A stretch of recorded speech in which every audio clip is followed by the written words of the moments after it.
ઉપરવાસમાંથી પાણી છોડાયું હોવાના પગલે નર્મદા ડેમની જળ સપાટીમાં વધારો થયો. નર્મદા ડેમની જળ સપાટીમાં સતત વધારો થઈ રહ્યો છે. નર્મદા ડેમની જળ સપાટી 137.72 મીટરે પહોંચી છે. નર્મદા ડેમ સંપૂર્ણ ભરાવાથી માત્ર 0.95 મીટર દૂર છે.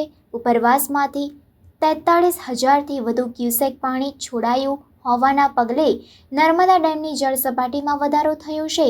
નર્મદા ડેમમાંથી 22,000થી વધુ ક્યુસેક પાણી છોડાયું છે. નર્મદા નદીમાં કુલ 52,000થી વધુ ક્યુસેક પાણી છોડાયું છે. હવામાન વિભાગની આગાહી અનુસાર રાજ્યના કેટલાક વિસ્તારોમાં વરસાદી માહોલ રહે તેવી શક્યતા છે. જ્યારે હવામાન નિષ્ણાત અંબાલાલ પટેલે પણ વરસાદને લઈને વધુ એક આગાહી કરી છે.